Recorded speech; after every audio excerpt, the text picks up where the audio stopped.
আমরা দু রকম ফিল্ড নিয়ে অলরেডি আলোচনা করেছি বা জেনেছি। ক্ষেত্র যেমন গ্র্যাভিটেশনাল ফিল্ড আর ইলেকট্রিক ফিল্ড।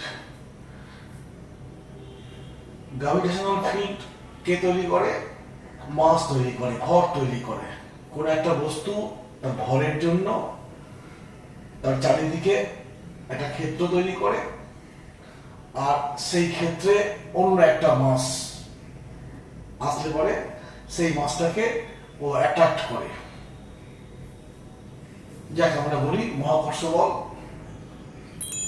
অর্থাৎ বস্তুর ভর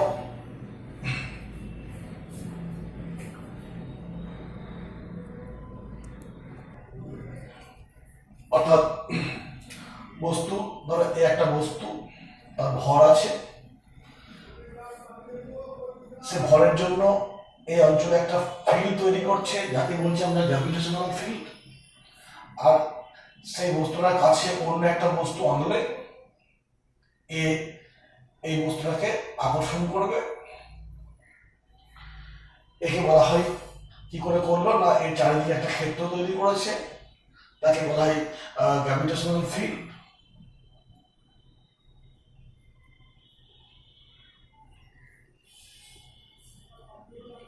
এবং এরা পরস্পর কন্ট্যাক্ট না থেকেও পরস্পরকে আকর্ষণ করে।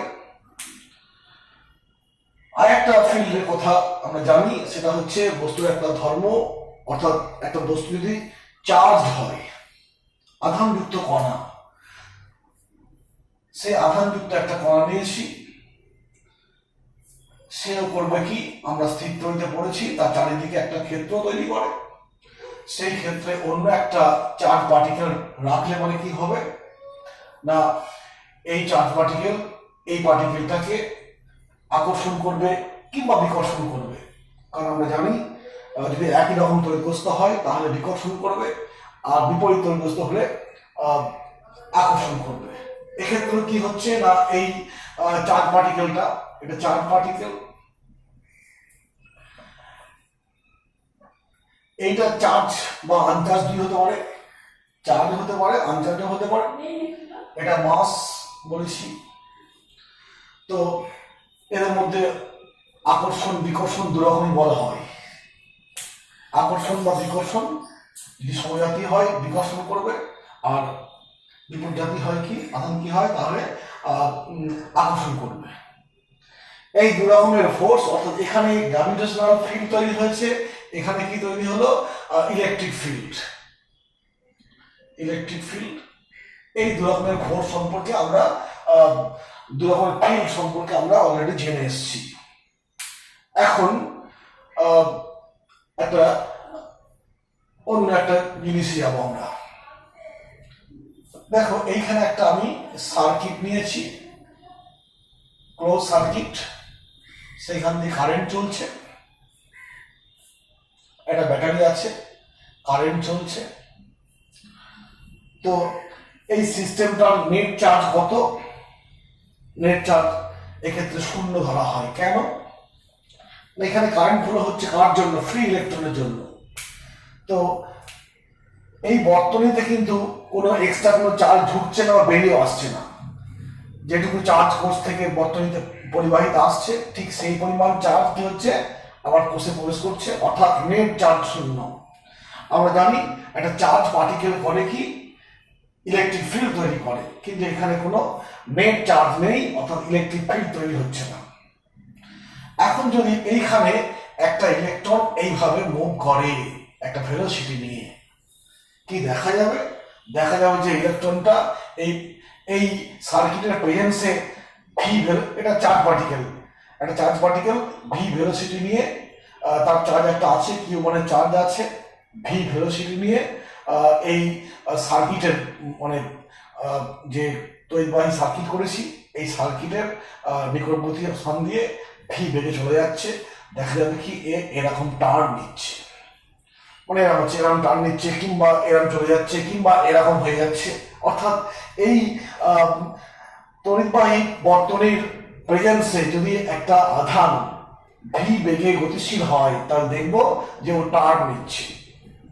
কিন্তু যদি একটা স্থির আধানকে রেখে দেওয়া হয়, এই অঞ্চলেই এর প্রেজেন্স একটা স্থির আধানকে রেখেছি যার ভেলোসিটি কত 0, তাহলে দেখবো এ কিন্তু কোনো মানে এরকম মুভ করছে না, বেঁকে যাচ্ছে না, কিছু করছে না। অর্থাৎ এ করবে কি, এই ক্ষেত্রে কি করবে, ডু নট, এখানে লিখবো do not experience any force. অর্থাৎ এই যে বর্তনীটা নিয়েছি, সেই বর্তনীতে প্রবাহ চলছে। এখন ওই বর্তনী কাছাকাছি একটা যদি চার্জ রেখে দিই, স্টেশনারি চার্জ যার ভেলোসিটি 0, দেখবো তার কোনো প্রভাব নেই। কেন না, এই অংশটার নেট চার্জ 0 বলেছি। কেন 0 বলেছি আবার মনে রাখবে যে বর্তনী দিয়ে প্রবাহ চললে প্রবাহ চলছে কার জন্য, ফ্লো অফ চার্জ। কিন্তু এখানে দেখো এক্সট্রা কোনো চার্জ নেই, চার্জগুলো কি ফ্রি ইলেকট্রন পরমাণু পরিবাহীর মধ্যে আছে, বাইরে থেকে চার্জ ভিতরে প্রবেশ করছে না বা ভিতর থেকে বাইরে আসছে না, অর্থাৎ নেট চার্জ 0। কিন্তু এই সিস্টেমটা নেট চার্জ 0। কেন আমরা জানি যে একটা ধরো এগুলো তোমার পরমাণু তৈরি, আর পরমাণুতে কি থাকে, ইলেকট্রন থাকে, নিউক্লিয়াসে প্রোটন থাকে, আর প্রোটন নিউট্রনের মোট চার্জ 0। অতএব ইলেকট্রন ফ্লো হচ্ছে ঠিক কথা এখানে, কিন্তু সেই ফ্লো ইলেকট্রন বাইরে বেরিয়ে যাচ্ছে না, বাইরে থেকে ভিতরে আসছে না। এই পরিবাহীর মধ্যে যেটুকু ইলেকট্রন এখান দিয়ে ঢুকছে, ঠিক সেই একই পরিমাণ ইলেকট্রন এই পরিবাহী দিয়ে কোষে চলে আসছে, অর্থাৎ নেট ফল 0। অর্থাৎ কোনো এই অংশে কোনো চার্জ নেই, চার্জ নেই মানে কোনো ইলেকট্রিক ফিল্ড তৈরি হয়নি। এখন কি করলাম, এই অবস্থায় যদি একটা আমি অন্য একটা চার্জকে যার ভ্যালু কিউ স্থির অবস্থায় রেখেছি, বেগ 0, এখানে ভিটা হচ্ছে বেগ 0। অতএব দেখবো কি এর কোনো প্রভাব বিস্তার হবে না, ও যেমন ছিল তেমনই আসবে, অর্থাৎ do not experience any force. কিন্তু এই অঞ্চলে যদি একটা চার্জকে ভি ভেলোসিটি নিয়ে মুভ করানো হয়, ভি ভেলোসিটি চলে যায়, তখন দেখবো সে টার্ন নিচ্ছে, এরকম টার্ন নিচ্ছে, টার্ন। আর টার্ন নেওয়া মানে কি, নিশ্চয়ই বেঁকে যাচ্ছে, বেঁকে যাচ্ছে মানে কি, নিশ্চয়ই ওখানে কি আছে, কোনো ফোর্স অ্যাপ্লাই হয়েছে, অর্থাৎ এক্সপিরিয়েন্স ফোর্স।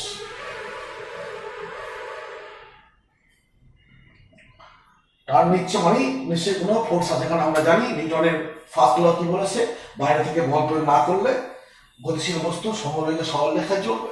এখন যেহেতু সে সরলরেখায় চললো না, এর প্রেজেন্সে সে বেঁকে গেল, নিশ্চয়ই তাহলে কি কোনো একটা ফোর্স অ্যাপ্লাই হয়েছে, আমি জানি না সেই ফোর্সটা কি। অর্থাৎ দেখতে পেলাম এখানে কোনো ইলেকট্রিক ফিল্ড নেই, গ্র্যাভিটেশনাল ফিল্ড নেই, অর্থাৎ ইলেকট্রিক্যাল ফোর্স পাচ্ছে না, গ্র্যাভিটেশনাল ফোর্স পাচ্ছে না। অথচ দেখতে পাচ্ছি যে এই সার্কিটের প্রেজেন্সে এই মুভ গতিশীল চার্জটা কি হচ্ছে, একটা বল লাভ করছে, কিন্তু স্থির আধান কোনো বল লাভ করছে না। আরো কি বলবো যে এই যে বল লাভ করছে না বা এ লাভ করছে কার জন্য, এই সার্কিটের জন্য। যদি তুমি সার্কিটটা না রাখো, অর্থাৎ এখানে কোনো এই এরকম কোনো বর্তনী দিয়ে কারেন্ট ফ্লো হচ্ছে না, তখন দেখবো কি এইটা যেমন যাচ্ছিল তেমন চলে যাবে, এও ফোর্স লাভ করছে না। অর্থাৎ এ ফোর্স লাভ করছে তখন না যদি এর কাছাকাছি একটা বর্তনী দিয়ে প্রবাহ চলে, অর্থাৎ প্রবাহ চলছে মানে কি, কারেন্ট ফ্লো হচ্ছে। কারেন্ট ফ্লো হওয়া মানে কি, চার্জ ফ্লো হচ্ছে। আমরা জানি প্রবাহ চলা মানে কি, ফ্রি ইলেকট্রনগুলো গতিশীল হচ্ছে। অর্থাৎ যখন একটা গতিশীল আধানের কাছাকাছি অন্য একটা আধান গতিশীল হয়, তখন কি হচ্ছে, একটা চার্জ একটা ফোর্স লাভ করে, তার ফলে সে টার্ন হয়ে যাচ্ছে। এখন এই ঘটনাটাই এক্সপেরিয়েন্স করেছিল কে, বিজ্ঞানী ওরস্টেড।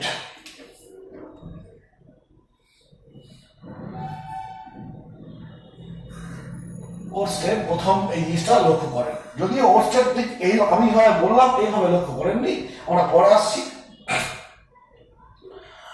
ওরস্টেডের আগে কিন্তু আরেকটা মানে ফোর্সের অস্তিত্ব আমরা জানতাম, সেটা কি না, সেটা হচ্ছে ম্যাগনেট বা চুম্বক। আমরা জানি যে চুম্বক বলে একটা পদার্থ আছে, সেটা তৈরি হয় লোহা বা লোডস্টোন দিয়ে, একজন পাথর। সেই পাথরটাকে যদি আমরা ঝুলিয়ে দিই কোনো একটা স্থান থেকে, এটা হচ্ছে ম্যাগনেট। যদি কোনো একটা স্থান থেকে ঝুলিয়ে দেওয়া হয় তাহলে কি হবে, সে সবসময় উত্তর দক্ষিণে মুখ করে ঝুলবে, আমরা জানি। এবং এর নিকটে যদি কোনো লোহার বস্তুকে, একটা লোহার দণ্ডকে যদি নিয়ে আসি, তখন কি করবে, একে অ্যাট্রাক্ট করে। আমরা এই চুম্বক সম্পর্কে এই ওরস্টেডের যে পর্যবেক্ষণ তার অনেক আগে থেকেই জানি। ওরস্টেড এটা কখন পর্যবেক্ষণ করলো, 1850 এই সময়ে উনি পর্যবেক্ষণ করলেন।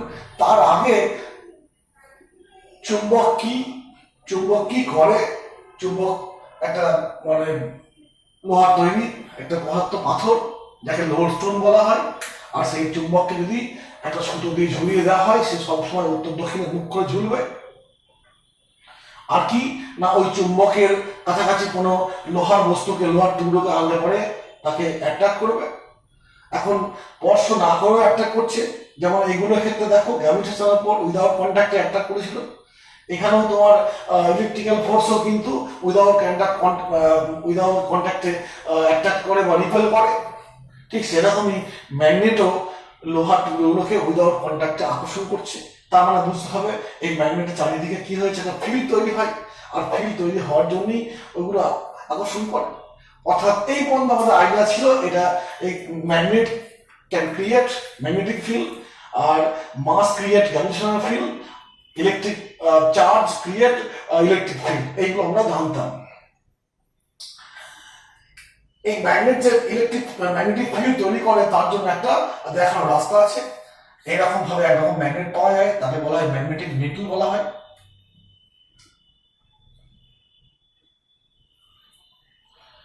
আমরা কম্পাস দেখেছি, এরকম একটা ম্যাগনেট, এটা এস, ঠিক আছে, এটাকে ধরলাম এন, এটা এস, এটা একটা কাঁচের বাক্সের মধ্যে ভরা থাকে, তো একে অনেক সময় ঝুলিয়ে দেওয়া যায়, স্ট্যান্ড করে দেওয়া যায়। তো এই ম্যাগনেটটা আছে, আমি পাশ থেকে অন্য একটা ম্যাগনেটকে আমি ধরো নিয়ে এলাম, এখানে এই অংশে নিয়ে এগিয়ে আসছি, এন পোলটাকে নিয়ে আসছি। যেই নিয়ে আসবো দেখবো যে এই এসটা এদিকে চলে আসছে আর এটা এদিকে চলে যাচ্ছে, দিয়ে কেমন হয়ে যাচ্ছে, শেপটা ঠিক এরকম হয়ে যাচ্ছে। এর শেপটা কেমন হয়ে যাচ্ছে, এন এখানে আর এস এখানে। অর্থাৎ এই ম্যাগনেটটা আমি এগিয়ে নিয়ে আসছি, তার মানে বলতে পারি কি একটা ম্যাগনেটিক ফিল্ডকে এগিয়ে নিয়ে আসছি, কারণ ম্যাগনেটিক ফিল্ড তৈরি করে। আর যখন নিয়ে এলাম তখন এই কম্পাস করবে কি, আমরা জানি কম্পাস করবে কি, যে এখানে অতএব কি করছি, একটা ম্যাগনেটের চারিদিকে ম্যাগনেটিক ফিল্ড তৈরি করে। আর সেই ফিল্ডের কাছে যদি আমি একটা কম্পাসকে ধরি, দেখুন কম্পাসের এন পোলটা, এস পোলটা, মানে কি হচ্ছে, এস পোলটা দণ্ডচুম্বকের বা ম্যাগনেটের কি হচ্ছে, এনের দিকে এগিয়ে আসছে, আর এর এনটা সরে যাচ্ছে, আবার এটাকে সরিয়ে নিয়ে যাবো, পূর্ব অবস্থায় ফিরে আসবে।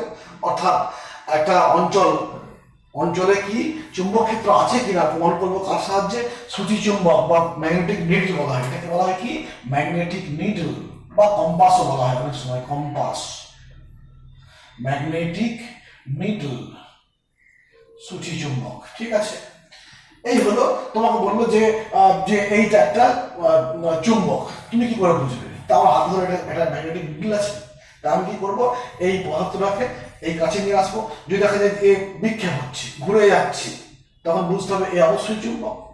আর যদি না ঘুরে যায় তাহলে বুঝবো কি চুম্বক নয়। অর্থাৎ একটা অঞ্চল চুম্বক আছে কিনা বা চুম্বক ক্ষেত্র তৈরি হয়েছে কিনা তার জন্য বোঝানোর উপায় কি ম্যাগনেটিক নিডল। এই ওরস্টেডের এই মানে অবজারভেশনের আগে পর্যন্ত আমাদের এই ধারণা ছিল, কি ধারণা ছিল, একটা মাস করে কি গ্র্যাভিটেশনাল ফিল্ড তৈরি করে, দিয়ে মহাকর্ষ বল প্রয়োগ করে, চার্জ পার্টিকেল স্থির চার্জ করে কি ইলেকট্রিক ফিল্ড তৈরি করে, ওই চার্জের উপর অ্যাট্রাকশন করে, তেমনি একটা ম্যাগনেট করে কি ম্যাগনেটিক ফিল্ড তৈরি করে, এইসব ছিল। এখন এই সময়ে ওরস্টেড এই পরীক্ষাটা করলো, তো মনে রাখতে হবে ওরস্টেড কিন্তু এই ম্যাগনেট সম্পর্কে জানবো বা ম্যাগনেটিক আলোচনা করবো এই নিয়ে কোনো গবেষণা করছিলেন না, উনি কারেন্ট ইলেকট্রিসিটি নিয়ে একটা গবেষণা করছিলেন। তো উনি টেবিলের উপরে কি করেছিলেন, এরকম একটা সার্কিট তৈরি করেছিলেন। তো সেই সার্কিটে ধরো সুইচ ছিল, দিয়ে সার্কিটের ওই সুইচটা অফ অন করছিলেন, আর সেই সময় অ্যাক্সিডেন্টালি এইখানে একটা ম্যাগনেটিক নিডল ছিল, অ্যাক্সিডেন্টালি টেবিলের উপরে একটা ম্যাগনেটিক নিডল ছিল। তা উনি যখন এই সার্কিটটা অফ অন করছিলেন তখন উনি দেখছিলেন যে ধরো এটা এন পোল, এটা এস পোল। যখনই তোমার ওই সুইচ অন করছিল তখন দেখা যাচ্ছে কি এটা এর পজিশন পাল্টে এরকম ছিল, এরকম হয়ে যাচ্ছে। আবার অফ করে দিচ্ছেন, সঙ্গে সঙ্গে হচ্ছে কি আগের অবস্থা ফিরে আসছে, অন করছে, বিক্ষেপ হচ্ছে, অফ করছে, পূর্ব অবস্থা ফিরে আসছে। এই যে বারবার উনি ব্যাপারটা লক্ষ্য করলেন, উনি দেখলেন তাহলে যে আমি তো এখানে কোনো চুম্বক রাখিনি, তাহলে এই ম্যাগনেটিক নিডল তো একটা চুম্বক ক্ষেত্র দ্বারা বিক্ষেপিত হয়, তাহলে এখানে চুম্বক ক্ষেত্র কোথায় আছে? ওনার মধ্যে একটা প্রশ্ন তৈরি হলো এবং উনি এইরকম কনসেপ্ট করলেন যে এই যে ডিফ্লেকশন হচ্ছে কখন হচ্ছে? যখন আমি কারেন্ট পাঠাচ্ছি। কখন বন্ধ হয়ে যাচ্ছে? যখন কারেন্ট বন্ধ করে দিচ্ছি। অর্থাৎ যখন আমি বর্তনীতে কারেন্ট তৈরি করছি, কারেন্ট ক্রিয়েট করছি, চালনা করছি, তখনই কি হচ্ছে তোমার এর বিক্ষেপ হচ্ছে। অর্থাৎ এখানে একে বিক্ষেপ করছে মানে কি এই বর্তনী যখনই কারেন্ট যাচ্ছে ওই অঞ্চলের কোনো নিশ্চয়ই চুম্বক ক্ষেত্র তৈরি হচ্ছে, আর সেই চুম্বক ক্ষেত্র এই ম্যাগনেটিক নিডলকে বিক্ষেপিত করছে। এই যে কনসেপ্ট ওরস্টেড দিয়ে দিলেন, যদিও ওরস্টেডে এটা গবেষণার বিষয় ছিল না, কিন্তু উনি অন্য একটা গবেষণা করতে করতে এইটা দিয়ে ফেললেন। উনি এ নিয়ে আর এটুকুই বললেন, উনি এ নিয়ে আর বেশি গবেষণা করলেন না। যদিও এই যে ঘটনাটার ক্রেডিট কিন্তু ওনার নামেই গেল যে ওরস্টেডই এটা করেছে। তো তাহলে কি পেলাম আমরা? যাই হোক, ইতিহাস এটা। এখন কি পেলাম আমরা? পেলাম এটাই যে যখনই একটা বর্তনী দিয়ে প্রবাহ চলবে তখনই সেই অঞ্চলে একটা ম্যাগনেটিক ফিল্ড ক্রিয়েট হবে। এখন প্রবাহ চলে মানে কি কারেন্ট চার্জ ফ্লো হচ্ছে। অর্থাৎ ঘুরিয়ে বলতে পারি, যদি কোনো স্থান দিয়ে একটা চার্জ ফ্লো হয়, চার্জের ফ্লো চলে, তখন কি হবে? ম্যাগনেটিক ফিল্ড তৈরি হবে। তখন কি হবে? ম্যাগনেটিক ফিল্ড তৈরি হবে। অর্থাৎ এটা বাদ দাও, সেই যে কথা বলেছিলাম যখন এখান দিয়ে তোমার কি হচ্ছিল, কারেন্ট চলছিল, এই অবস্থায় তোমার একটা চার্জকে ভি বেগে পাঠিয়েছিলাম, এই ফোর্স এক্সপিরিয়েন্স করছে। অর্থাৎ এই ওরস্টেডের যে পরীক্ষাটা পেলাম কনসেপ্টটা, সেই কনসেপ্ট থেকে কি পাচ্ছি না, যখনই এই বর্তনী দিয়ে চার্জ ফ্লো হচ্ছে ম্যাগনেটিক ফিল্ড ক্রিয়েট হচ্ছে, আর ম্যাগনেটিক ফিল্ড ক্রিয়েট হচ্ছে, সেই ফিল্ড করছে কি এই মুভিং চার্জকে ফোর্স অ্যাপ্লাই করছে। ঠিক দেখো কনসেপ্টটা, মাস করছে কি গ্র্যাভিটেশনাল ফিল্ড তৈরি করছে, দিয়ে অন্য একটা মাসের উপরে ফোর্স অ্যাপ্লাই করছে। একটা স্ট্যাটিক চার্জ করছে কি ইলেকট্রিক ফিল্ড তৈরি করছে, দিয়ে অন্য একটা স্ট্যাটিক চার্জকে মানে রিপেল করছে কিংবা অ্যাটাক করছে, ইত্যাদি হচ্ছে। এখানে কি হলো? এখানে একটা চার্জের ফ্লো, কারেন্ট মানে কি চার্জের ফ্লো, চার্জ ফ্লো হচ্ছে, তার জন্য কি তৈরি হচ্ছে? ম্যাগনেটিক ফিল্ড তৈরি হচ্ছে। আর সেই ম্যাগনেটিক ফিল্ড করছে কি একটা মুভিং চার্জকে কি করছে? অ্যাটাক করছে বা রিপেল করছে, কিছু একটা করছে, কিন্তু কোনো স্টেশনারি চার্জকে কোনো কিছু করেনি। অর্থাৎ দেখো, যেটা কারণ সে তার উপর ইফেক্ট করে। কিরকম বললাম না, এখানে কারণটা মাস, অন্য একটা মাসের উপর ইফেক্ট করছে, এটাও মাস, এটাও চার্জ। অর্থাৎ এখানে কারণটা কি? মাস, গ্র্যাভিটেশনাল ফিল্ড তৈরি করলো, এখন অন্য একটা মাসের উপর প্রভাব বিস্তার করছে, বল প্রয়োগ করছে। এখানে কারণটা কি? চার্জ পার্টিকেল স্থির হয়ে আছে, এ তৈরি করছে ইলেকট্রিক ফিল্ড, এ কার উপর প্রভাব বিস্তার করছে? অন্য একটা ট্রাফিক চার্জের উপরে। এখানে কি হলো? এখানে হলো যে চার্জ ফ্লো হচ্ছে, কারেন্ট ফ্লো হচ্ছে, মানে কি চার্জ মুভ করছে, অর্থাৎ moving charge create magnetic field তৈরি করলো। আর সেই ম্যাগনেটিক ফিল্ড করছে কি তোমার একটা মুভিং চার্জকে কি করলো? টার্ন করে দিচ্ছে, ঘুরিয়ে দিচ্ছে, মানে বল প্রয়োগ করছে। কারণ আমরা বল না প্রয়োগ করলে টার্ন হয় না, বল অ্যাপ্লাই না করলে। অতএব এই যে তিনটে ক্ষেত্র পেলাম, এটা হচ্ছে চুম্বক ক্ষেত্র, সরি এটা হচ্ছে তোমার মহাকর্ষ ক্ষেত্র, তড়িৎ ক্ষেত্র, এখানে চুম্বক ক্ষেত্র। তিন ক্ষেত্রেই দেখো দেখতে পেলাম যে তিনটেরই কিন্তু যেটা কারণ সে তার উপরই প্রভাব বিস্তার, সেই জাতীয় পদার্থের উপরই প্রভাব বিস্তার করে। যেমন এখানে আবার বলছি, এখানে কারণটা কি মাস, গ্র্যাভিটেশনাল ফিল্ড তৈরি করলো, অন্য একটা মাসের উপর প্রভাব বিস্তার করছে। স্ট্যাটিক চার্জ তৈরি করলো ইলেকট্রিক ফিল্ড, অন্য একটা চার্জের উপর প্রভাব বিস্তার করছে। এখানে মুভিং চার্জ, কারেন্ট ফ্লো মানে moving charge create magnetic field, এবং সে অন্য একটা মুভিং চার্জের উপর প্রভাব বিস্তার করছে। বলো, এই জন্য বলছি যে যে কারণ সে সেই জাতীয় প্রভাবের উপর প্রভাব বিস্তার করে। অর্থাৎ কি পেলাম যে তোমার moving charge create magnetic field. তো এই ওয়েস্ট্রিংটা আগে আমরা দেখেছি কে ম্যাগনেটিক ফিল্ড তৈরি করতো, ম্যাগনেট। এখানে তো ম্যাগনেট নেই, তাহলে ম্যাগনেটিক ফিল্ড তৈরি করলে কি করে? এখানেও কিন্তু কনসেপ্টটা ক্লিয়ার করে নিতে হবে। কি বললাম যে আমরা দেখেছি এই ওয়েস্ট্রিংয়ের অবজারভেশনের আগে ম্যাগনেটিক ফিল্ড তৈরি করে কে? একটা ম্যাগনেট। একটা ম্যাগনেট ম্যাগনেটিক ফিল্ড তৈরি করে। এখন সেটা বুঝলাম, কিন্তু এইখানে যে ম্যাগনেটিক ফিল্ড তৈরি হচ্ছে, এখানে ম্যাগনেট কোথায়? এখানে মুভিং চার্জ আছে না? এ দুটোর মধ্যে একটা মিল আছে যে ম্যাগনেট মানে লোডস্টোন, লোডস্টোন মানে আয়রনের তৈরি। আয়রনের কি আছে? গুচ্ছের অ্যাটম আছে। ওই অ্যাটমগুলোর মধ্যে কি আছে? নিউক্লিয়াস আছে। নিউক্লিয়াসের মধ্যে প্লাস চার্জ আছে, আর নিউক্লিয়াস চারদিকে কি হচ্ছে? ইলেকট্রনগুলো মুভ করছে। অর্থাৎ যেটাকে ম্যাগনেট বলছি তার মধ্যেও কিন্তু ইলেকট্রনগুলো নিউক্লিয়াসকে কেন্দ্র করে মুভ করছে। অর্থাৎ ওই ম্যাগনেটের মধ্যে বা লোডস্টোনের মধ্যে যে চুম্বক ম্যাগনেটিক ফিল্ড তৈরি হচ্ছে, তার কারণটা কি না? ওই মুভিং চার্জ বা মুভিং ইলেকট্রন। মুভিং চার্জ বা মুভিং ইলেকট্রন। ঠিক তেমনই তোমার এখানেও দেখলাম যে চার্জ মুভিং হলে পারে কি হচ্ছে? এখানে নিকেলটাকে ডিফ্লেকশন করাচ্ছিল, অর্থাৎ এই মুভিং চার্জকে টার্ন করছে। অর্থাৎ দু ক্ষেত্রে কিন্তু তোমার ব্যাপারটা ব্যাখ্যাটা একই হয়ে গেল। অর্থাৎ নতুন একটা দ্বার খুলে গেল যে মুভিং কারেন্ট ক্যারিং কন্ডাক্টর কি করে? ম্যাগনেটিক ফিল্ড তৈরি করে। কারেন্ট ক্যারিং যখনই কন্ডাক্টর দিয়ে কারেন্ট ফ্লো হয়, ম্যাগনেটিক ফিল্ড এক্সিস্ট বা ক্রিয়েট হয়। ঠিক আছে? অর্থাৎ আমরা একদিন জানতাম এই ঘটনাটা, এর আগে জানতাম কি ম্যাগনেট তৈরি করে ম্যাগনেটিক ফিল্ড, আর এই মাস তৈরি করে গ্র্যাভিটেশনাল ফিল্ড, এও জানতাম। এখন জানলাম কি যে কারেন্ট যখন ফ্লো হয়, সেই কারেন্ট ফ্লো হচ্ছে মানে কি? চার্জ মুভ করছে, ফ্রি ইলেকট্রনগুলো মুভ করছে। তো যখন কারেন্ট ফ্লো হয়, সেই অঞ্চলে একটা ম্যাগনেটিক ফিল্ড তৈরি হয়। অর্থাৎ কারেন্ট থেকে আমি ম্যাগনেট পাচ্ছি, দিয়ে চলে এলো কি? ইলেকট্রোম্যাগনেটিজম চলে এলো। ঠিক আছে, এই হলো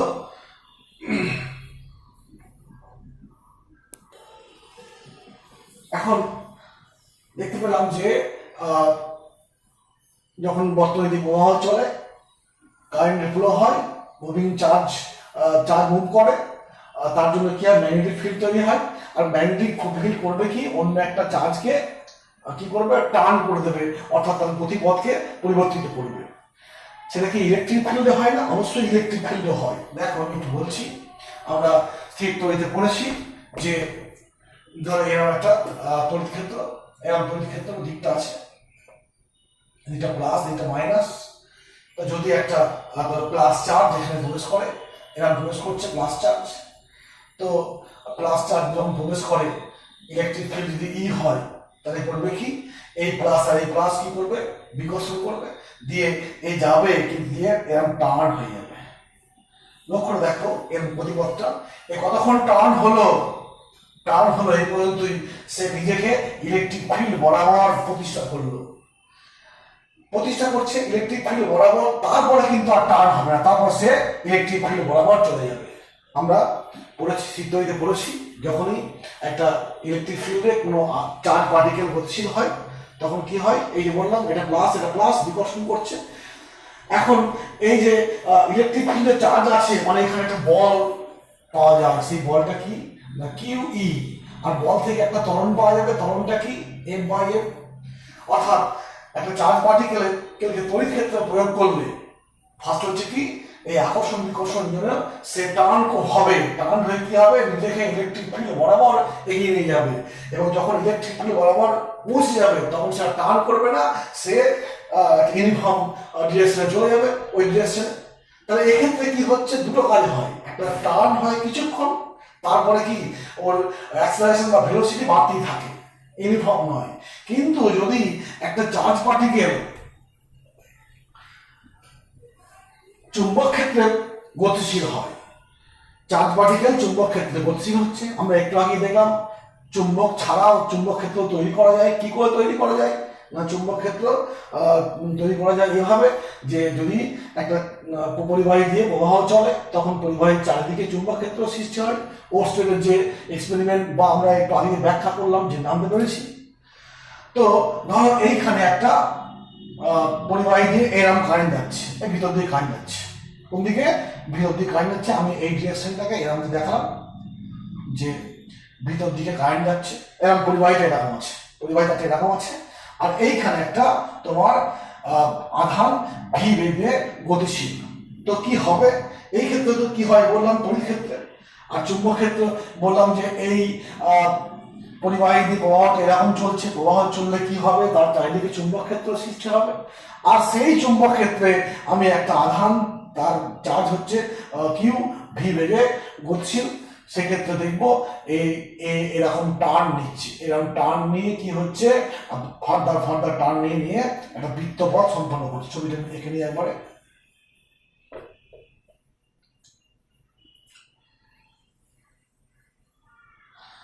সে এরকম শুরু করেছিল, এই চুম্বক ক্ষেত্রে টার্ন নিচ্ছে, আবার টার্ন নিচ্ছে, আবার টার্ন নিচ্ছে, আবার টার্ন নিচ্ছে, দিয়ে এইভাবে বৃত্তপথে ঘুরছে এবং প্রত্যেক জায়গাতেই ওর ভেলোসিটি কিন্তু ভি আছে, ভেলোসিটি কিন্তু চেঞ্জ হয়নি, ইউনিফর্ম ভেলোসিটি। কি হচ্ছে, শুধুমাত্র টার্ন নিচ্ছে, ঘুরছে, কিন্তু তার ভেলোসিটি বলবো না, এখানে স্পিড বলবো, কেন ডিরেকশন পাল্টাচ্ছে। অতএব এই ক্ষেত্রে দেখো টার্ন, কন্টিনিউয়াস টার্ন নিয়ে যাচ্ছে, দিয়ে বৃত্তপথ সম্পন্ন করছে ওই পরিবাহী তারটা কেন্দ্র করে। আর কি হচ্ছে না তোমার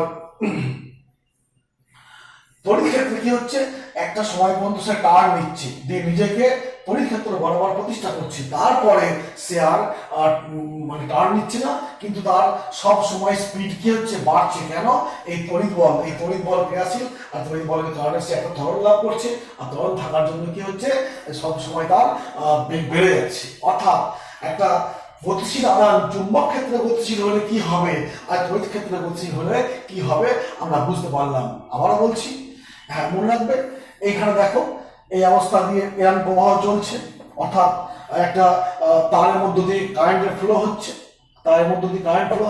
তার জন্য কি হচ্ছে, এরা মুভ করছে, এই চার পার্টিকেলটা মুভ করছে, তাহলে নিশ্চয়ই একটা ফোর্স অ্যাপ্লাই হয়েছে। ফোর্স ছাড়া তো মুভ করতে পারে না, কারণ ওই ফার্স্ট ল, যখনই ফোর্স অ্যাপ্লাই হবে তখন তার তিনটে কাজ হয়। কি হয়, তোমার তাকে কি করবে, মানে ত্বরণ সৃষ্টি করবে, বা মন্দন সৃষ্টি করবে, বা ঘোরাবে। এই তিনটে কাজ ফোর্স অ্যাপ্লাই ক্ষেত্রে হয়। সে টার্ন নেবে, বৃত্তপথে ঘুরে যাবে, কিংবা তার ত্বরণ বৃদ্ধি করবে রৈখিক পথে, কিংবা তার মন্দন সৃষ্টি করবে ওই একই পথে। তো এখানে লক্ষ্য করো যে তড়িৎ ক্ষেত্রে বললাম যে একটা সময় পর্যন্ত সে টার্ন নেবে, তারপরে কিন্তু ওই তড়িৎ ক্ষেত্র অভিমুখ গতিশীল হবে এবং বেগ তার বৃদ্ধি পাবে। এই ক্ষেত্রে বাস্তব পরীক্ষায় দেখতে পাবো যে একটা তারের মধ্য দিয়ে প্রবাহ চলছে, এখানে তারের ডিরেকশনটা ঠিক এরকম ওইদিকে চলছে।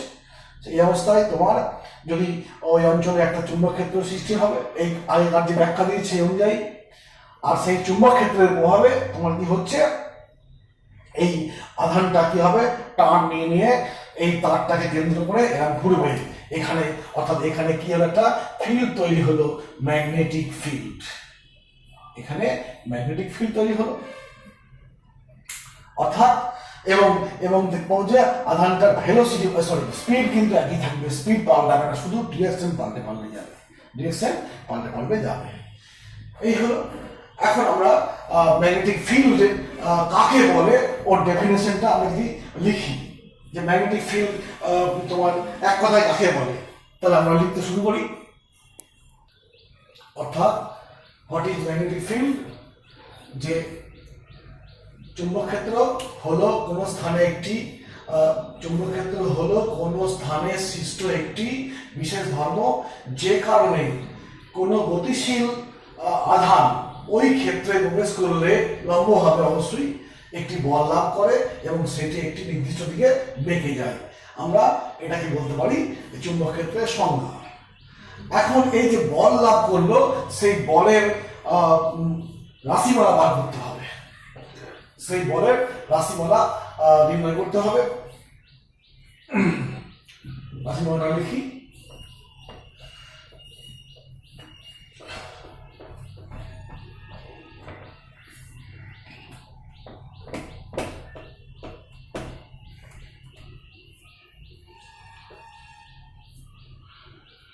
হেডিংটা কি হবে না,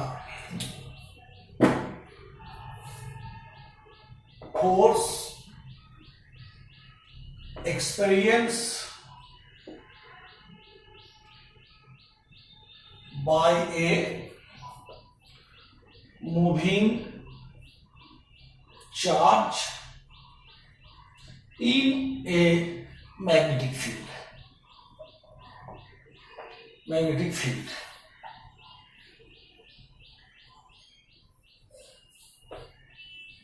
যে একটা ম্যাগনেটিক ফিল্ডে, একটু আগে দেখলাম, একটা ম্যাগনেটিক ফিল্ডে যদি আধান গতিশীল হয় তাহলে সে তার ভেলোসিটি সেম থাকে, আর কি হয় স্পিড সেম থাকে, আর সে টার্ন হয়ে যায়, অর্থাৎ একটা নির্দিষ্ট পথে বারবার বেঁকে বেঁকে একটা বৃত্তপথ সম্পন্ন করে।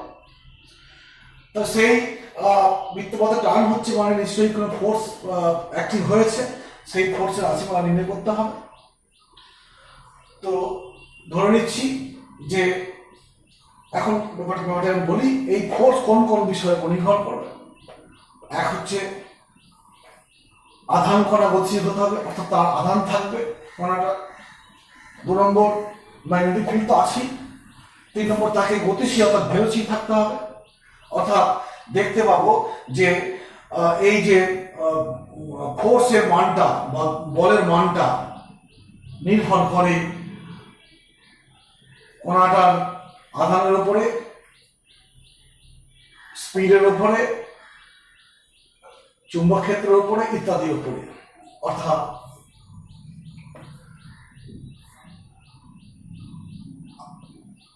চুম্বক ক্ষেত্র দ্বারা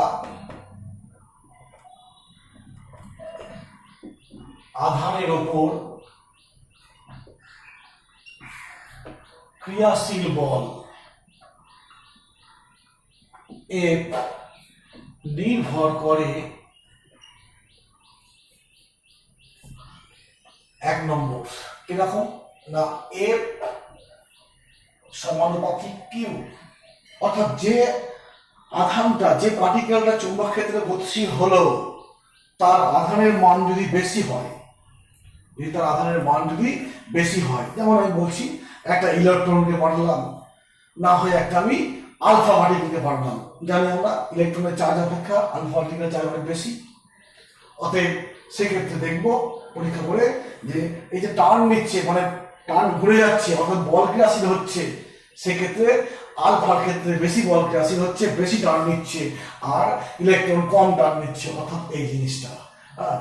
এখানে 2 নম্বর এর সমানুপাতিক ভি, অর্থাৎ দুটো একই, ধরো ইলেকট্রন, দুটো ইলেকট্রন চার্জ পার্টিকেল দুটো কিন্তু চুম্বক ক্ষেত্রে লম্ব হল, চুম্বক ক্ষেত্রে ধর আছে একটা স্থানে, চুম্বক ক্ষেত্রে এরকম আছে একটা, এরাম বা এরাম আছে, এরাম যাচ্ছে, লম্বভাবে যাচ্ছে, যাওয়ার সময় একবার যে স্পিডে গেল, পরের বার তার থেকে বেশি স্পিডে গেল, দেখবো যে দু ক্ষেত্রে টার্নের মানটা কি হলো, বেশি হয়ে গেল। কম, যখন বেশি স্পিড টার্ন বেশি হচ্ছে, কম স্পিড কম টার্ন হচ্ছে, অর্থাৎ বলতে পারি এফ সমানুপাতিক ভি হলো।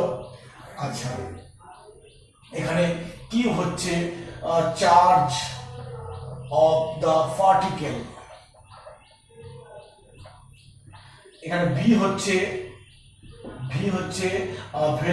স্পিড বা ভেলোসিটি, যা বলবে ভেলোসিটি বলি, ভেলোসিটি অফ দা পার্টিকেল। আর কি না, যে চুম্বক ক্ষেত্রে প্রবেশ করলো চার্জ পার্টিকেলটা, সেই চুম্বক ক্ষেত্রের বি এর সঙ্গে চুম্বক ক্ষেত্রকে আমরা বি দিয়ে প্রকাশ করব। বিটা কি? চুম্বক ক্ষেত্রকে আমরা বি দিয়ে প্রকাশ করব। নতুন একটা মানে রাশি পেলাম, চুম্বক ক্ষেত্র। অনেক সময় একে চুম্বক ক্ষেত্রের প্রাবল্য বলা হয়। চুম্বক ক্ষেত্র ম্যাগনেটিক ফিল্ড, ম্যাগনেটিক ফিল্ড একে বি অক্ষর দ্বারা ডিনোট করব এবার থেকে। অর্থাৎ চুম্বক ক্ষেত্র বেশি হলে পরে বেশি বল লাভ করবে, কম হলে পরে কম বল লাভ করবে। অর্থাৎ এই তিনটেকে একত্রিত করে কি বলবো? এফ সমানুপাতিক কিউ ভি বি, বা এফ সমান একটা ধ্রুবক কে কিউ ভি বি। এই হলো তোমার এফ এর রাশিমালা পেয়ে গেলাম। এখানে কেটা হচ্ছে কি? ধ্রুবক। এখানে আমাকে কি বলবো? এই ধ্রুবকের মান খুঁজতে হবে। তো এখানে দেখো এগুলো নন জিনিস। কোনটা না, এখানে এফটা হচ্ছে তোমার কি বলবো? বলের একক মাত্রা সব জানি আমরা, আধানের একক মাত্রা জানি, ভেলোসিটির সব জানি আমরা। আননোন জিনিসটা কি? বি। বি একটা নতুন রাশি, আর নতুন রাশি যখন, তখন তো এর ডেফিনেশন মাত্রা কিছুই তৈরি হয়নি। তো আমরা একে এইভাবে খুঁজতে যাবো, যেমন ভাবে খুঁজবো যেন এই ধ্রুবকের মানটা 1 হয়ে যায়। 1 করতে হবে, অর্থাৎ এটা আমাদের স্বাধীনতা যে আমরা কোনোভাবে এটাকে 1 করে দেবো। এই 1 এর পরে বিটা কেমন আসবে সেটা হবে বি এর ডেফিনেশন বা বি এর একক বা বি এর মাত্রা। দেখো যদি তোমার কিউ সমান 1 সি বললাম কুলম, ভি ধরছি 1 মিটার পার সেকেন্ড, আর এফ ধরলাম 1 নিউটন, এবং সেক্ষেত্রে বিটাকে আমি একক ধরলাম, এর মান 1 ধরছি। আমি এর একক কিছু বলিনি, ইউনিট কি বলিনি, এর ভ্যালুটাকে 1 ধরলাম। যদি বসিয়ে দিই এইখানে, অর্থাৎ এইখান থেকে পাবো কি? এইখান থেকে আমি মানগুলো বসাই 1 সমান 1 কে ইন্টু 1 1 1, অর্থাৎ কে সমান 1। আমরা এই কনসেপ্টে, যে কিরকম কনসেপ্টে না, একক পরিমাণ আধান বা 1 কুলম আধানকে যদি চুম্বক ক্ষেত্রে লম্বভাবে 1 মিটার পার সেকেন্ড বেগে পাঠালে ধরলাম 1 নিউটন বল ক্রিয়াশীল হলো, এবং সেই অবস্থায় চুম্বক ক্ষেত্রের মানটাকে আমি ইউনিট ধরেছি, তাহলে এই কনসেপ্ট দিয়ে আমরা কে এর মানকে 0 নেই 1 করে দেবো। কে এর মান হলো 1, অর্থাৎ ইকুয়েশনটা ফিরে আমরা দেখি এফ সমান কিউ ভি বি। ইকুয়েশন চলে এলো কিউ ভি বি। ঠিক আছে, অর্থাৎ ফোর্সের পেয়ে গেলাম, মান পেয়ে গেলাম। এখন এখানে মনে রাখো যে বল একটা ভেক্টর রাশি। আচ্ছা, এখানে দেখো এই 1 কুলম আধান কি জানি আমরা? 1 মিটার পার সেকেন্ড তাও জানি, 1 নিউটন বল তাও জানি, তাই তো? 1 নিউটন বল মানে কি? তোমার যে বলে 1 নিউটন বল বলতে কি বোঝো? ওটা কি বিরাট বল? তা কনসেপ্ট দিয়ে বলো দেখি, যে তোমার হাতে তুমি 1 নিউটন বল প্রয়োগ করো, কি করবে? ভাবো একটু, খুব সহজ জিনিস। 1 নিউটন বল মানে দেখো, ধরো আমি বলছি যে তোমার হাতে এইটা হচ্ছে 100 গ্রামের একটা বাটখারা, 100 গ্রাম বাটখারা হাতে রাখলাম। তো 100 গ্রাম বাটখারা রাখছি মানে এম এর মান হচ্ছে কত? 100 গ্রাম মানে হচ্ছে 0.1 কেজি। 0.1 কেজি। তোমার এর ব্যাপারটা দেখো যে এফ সমান তো এম এ আমরা শিখেছি এমজি বললে হয়। তো এটা হচ্ছে আমি বললাম 100 গ্রাম। 100 গ্রাম মানে কি? 1/1000, 100 গ্রাম মানে এত কেজি, ইন্টু জি এর মান 10 ধরে দাও, কাটাকাটি করে দেখো 1 নিউটন হয়ে যাচ্ছে। অর্থাৎ 1 নিউটন বলটা কিন্তু বিরাট বল নয়। অর্থাৎ কি? 100 গ্রামের একটা বাটখারা যদি হাতে রাখো, তাহলে হাতে কতখানি বল ক্রিয়াশীল হচ্ছে? 1 নিউটন। 100 গ্রামের বাটখারা তৈরি করছে 1 নিউটন। যদি 5 কেজি বাটখারা রাখো, তাহলে 50 নিউটন বল তৈরি হবে। অতএব বড় কিছু নয়। অতএব এগুলো আমি সব জানি, এগুলো জানা জিনিস দিয়ে এমন করেছি যেন বি এর মানটা 1 হয়ে যাচ্ছে, তখন আমি কে এর মান 1 ধরে নিয়েছি এককের কনসেপ্ট থেকে। অতএব আমি পেয়ে গেলাম এই কেটা 1 পেয়েছি, এফ সমান কিউ ভি বি। এখন এফটা হচ্ছে কি? এফটা হচ্ছে তোমার বল, তার কি আছে? মান এবং দিক আছে, ভেক্টর রাশি। আধানটা বাদ দাও, স্কেলার রাশি। কিন্তু ভেলোসিটি ভেক্টর রাশি, আবার চুম্বক ক্ষেত্রেও একটা নির্দিষ্ট দিক আছে, কোন দিকে চুম্বক ক্ষেত্রে যাবে, অর্থাৎ এটা একটা ভেক্টর রাশি। তাহলে এখানে বলতে পারি যে এই ভেক্টর প্রোডাক্টটা দুটো ভেক্টরের কি গুণফল? এই ভেক্টরটা এই দুটো ভেক্টরের গুণফল। কোন দুটো ভেক্টরের? ভেক্টর আর বি ভেক্টর, তাহলে বলতে হবে দুটো ভেক্টরের গুণ করে যদি অন্য একটা ভেক্টর পাই তাহলে বুঝতে হবে এই ভেক্টরটা কিরকম ভেক্টর গুণ না ক্রস গুণ বা ভেক্টর প্রোডাক্ট, স্কেলার প্রোডাক্ট নয়, ক্রস গুণ। অর্থাৎ লিখতে পারি এফ সমান Q V cross B, F সমান Q V cross B, F সমান কিউ ভি ক্রস বি। হলো এই যে ব্যাপারটা পেলাম, এফ সমান কিউ ভি ক্রস বি। আমরা ক্রস প্রোডাক্টের নিয়ম জানি কি, এখানে তোমার এফ এর ডিরেকশনটা হবে কি, এই ভি এবং বি উভয়ের সঙ্গে লম্ব। এফ হবে কি, ভি এবং বি উভয়ের সঙ্গে লম্ব আছে, লম্বভাবে থাকবে। অতএব আমাকে এই ডিরেকশনটা খুঁজতে হবে। তাহলে এটাই হলো অ্যাকচুয়ালি ফোর্সের রাশিমালা, এফ সমান কিউ ভি ক্রস বি। যদি এফ এর মান বলা হয়, মানটা কি হবে না এরকম হবে Q V B sine theta. কেন না এখানে থিটাটা কি, এখানে থিটা হচ্ছে angle between V and B, V এবং বি ভেক্টরের যে মধ্যে যে কোণ সেটা হচ্ছে থিটা ধরলে এই হলো ক্রিয়াশীল বলের মান পেলাম। আর ভেক্টর পাওয়া মানে এটা, এই দুই জিনিস জানলাম। এখন আমাকে ওই বি এর ডেফিনেশন খুঁজতে হবে। আমরা এগুলো সব জানি, বেগ কাকে বলা হয়, কিউ কাকে বলা হয়, আধান কাকে বলা হয়, বল কাকে বলা হয়। এখন আমাকে খুঁজতে হবে কি ওই বি এর ডেফিনেশন। তো যদি এরকম হয়, যেটা বুঝে দিচ্ছি, রাশিমালা পেয়ে গেছি, বলের রাশিমালা পেয়ে গেছি। এখন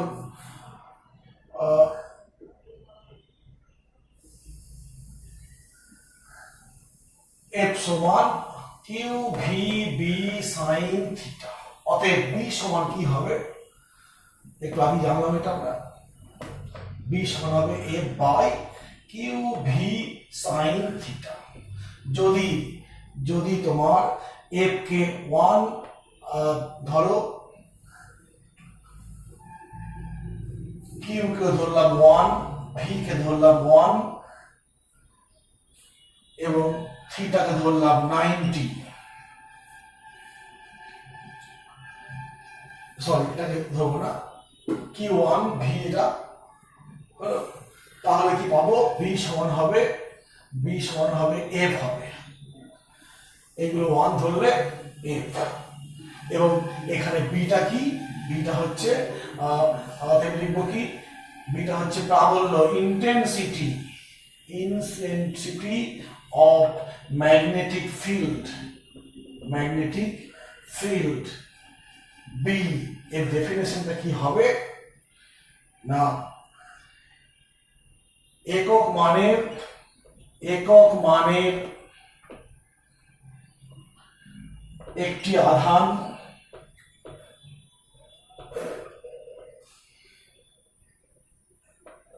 একক বেগে চুম্বক ক্ষেত্রে লম্বভাবে প্রবেশ করলে, একক মানের একটি আধান একক বেগে চুম্বক ক্ষেত্রে লম্বভাবে প্রবেশ করলে সেটি যে বল লাভ করে তাকে ওই ক্ষেত্রের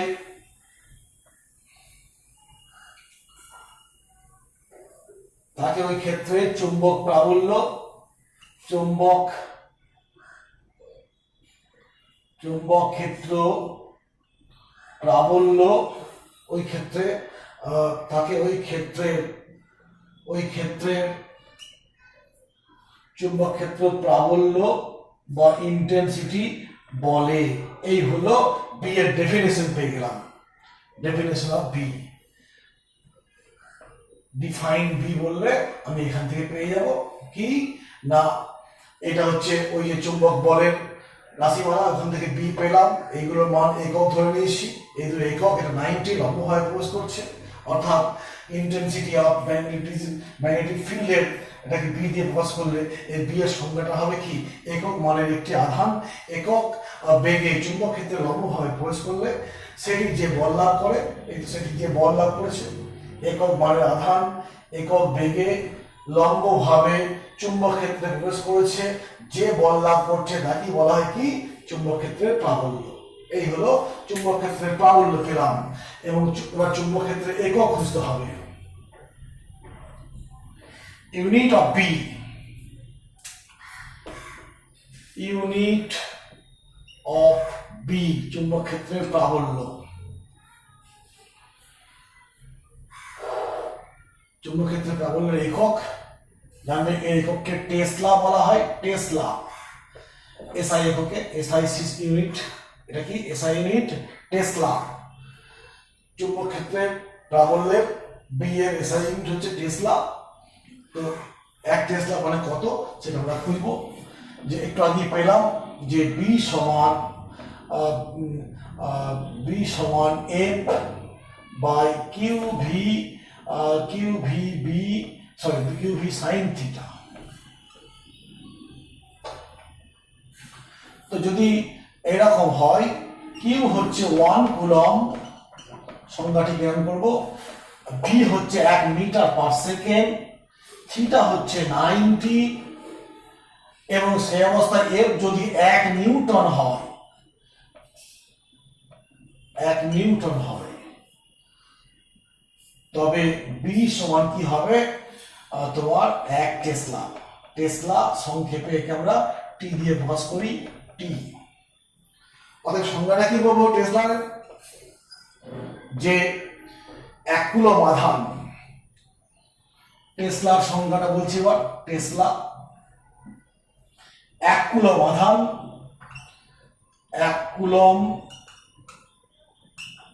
মানের আধান 1 মিটার পার সেকেন্ড বেগে লম্বভাবে চুম্বক ক্ষেত্রে প্রবেশ করলে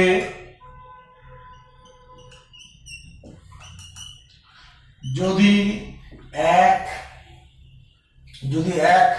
নিউটন বল লাভ করে তবে ওই ক্ষেত্রের প্রাবল্য 1 টেসলা বলা হয়, টেসলা বলা হয়। এই হলো তোমার বি এর একক টেসলা পেলাম।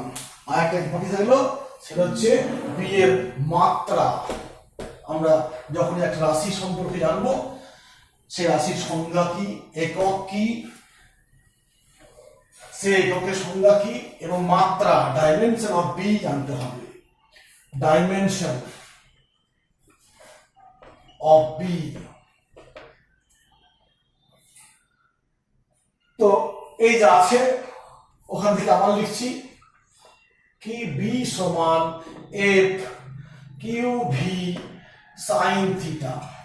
তাহলে বি এর ডাইমেনশন যদি বলতে হয়, বি সমান এফ মানে বল, বলের ডাইমেনশন কি, এম এল টি মাইনাস 2।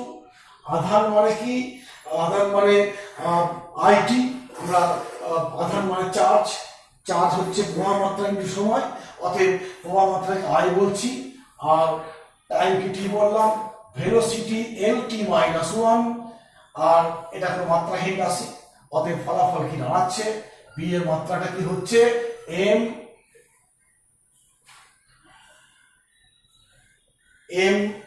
এল কেটে যাচ্ছে, টি দেখো এই টিটা কেটে যাচ্ছে, M T minus 2 I minus 1। এটা হচ্ছে তোমার বি এর মাত্রা। অর্থাৎ আমি চুম্বক ক্ষেত্রে একক, মাত্রা, ডাইমেনশন সব ইত্যাদি করে ফেললাম। আজকে এই থাক। মামা